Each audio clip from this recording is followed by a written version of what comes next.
കോർണറിന്റെ ഇന്നത്തെ എൻ്റെ വീഡിയോ അറ്റ്ലാന്റിസിലുള്ള ഗാസ്ട്രോണമി എന്ന് പറഞ്ഞ റെസ്റ്റോറൻറ്റിലേക്കാണ്. പാം ജുമേറയുടെ അടുത്തായിട്ട് വരും. അപ്പം ഞങ്ങൾ അക്കൗണ്ട്സ് ഡിപ്പാർട്ട്മെന്റിൽ നിന്ന് പോയതാണ്. ഇപ്പൊ പ്രീ ബുക്കിംഗ് ഉണ്ട്.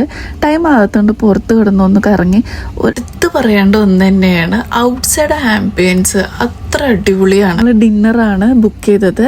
ഗാസ്ട്രോണമി ഏകദേശം ഒന്ന് അറിയപ്പെടുന്ന ഒരു റെസ്റ്റോറൻറ്റ് തന്നെയാണ്. പക്ഷെ ഇത്തിരി എക്സ്പെൻസീവ് ആണ്. ഏകദേശം നോർമൽ റേഞ്ച് വരുന്നത് 300 to 450 ആണ്. ഇനി അഡീഷണൽ നമ്മൾ ബിവറേജസ് എന്തെങ്കിലും ഓർഡർ ചെയ്യുകയാണെങ്കിൽ മൊജിറ്റോസ് ഒക്കെ ഉണ്ടെങ്കിൽ അഡീഷണൽ നമ്മൾ പേ ചെയ്യേണ്ടി വരും. ഫുഡ് എന്ന് പറഞ്ഞാൽ അടിപൊളിയാണ്. ഒന്നിലൊന്നും മെച്ചമാണ്. നമുക്ക് എന്ത് വേണമെങ്കിൽ നമുക്ക് ചൂസ് ചെയ്യാം. അൺലിമിറ്റഡ്. പക്ഷെ ഓരോരുത്തർക്കും ഒരു കപ്പാസിറ്റി ഉണ്ടല്ലോ. കുറേശ്ശെ ടേസ്റ്റ് നോക്കി അടിപൊളിയാണ് ടേസ്റ്റ്. ഒരു കോംപ്രമൈസും ഇല്ല.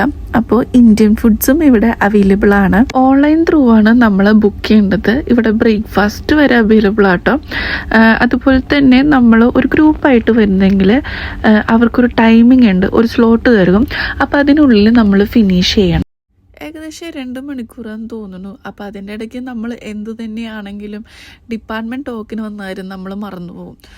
ഇതൊന്നും പറയണ്ട, ഞങ്ങളെല്ലാവരും വണ്ടടിച്ചു പോയി ഇത് കണ്ടപ്പോൾ തന്നെ. ഇതെല്ലാം നമുക്ക് ചൂസ് ചെയ്യട്ടെ, പക്ഷെ നമ്മളെ കൊണ്ട് പറ്റത്തില്ല എല്ലാം ട്രൈ ചെയ്യാനായിട്ട്. ഞങ്ങൾ അത് കഴിഞ്ഞ് പോയത് ഇതാ ഐസ്ക്രീം സെക്ഷനിലേക്കാണ്. സത്യം പറഞ്ഞു കഴിഞ്ഞാൽ കണ്ണ് തള്ളിപ്പോയി. ഈ ഐസ്ക്രീമിൻ്റെ ഉള്ള കോട്ടിങ്സ് ആട്ടോ കണ്ടത്. ഇത് ഐസ്ക്രീം പലതരം ഫ്ലേവേഴ്സ്, അതുമാത്രമല്ല പുഡിങ്, അതുപോലെ തന്നെ ലാസ്റ്റ് കാണുന്നത് ഒരു വലിയൊരു കേക്കാണ്. അത് നമുക്കത് കട്ട് ചെയ്ത് കഴിക്കുകയും ചെയ്യാം. ഇന്നത്തെ എൻ്റെ വീഡിയോ എല്ലാവർക്കും ഇഷ്ടപ്പെട്ടെന്ന് വിചാരിക്കുന്നു. മറ്റൊരു വീഡിയോയുമായിട്ട് കൊച്ചി കോർണറിൽ നമുക്ക് വീണ്ടും കാണാം.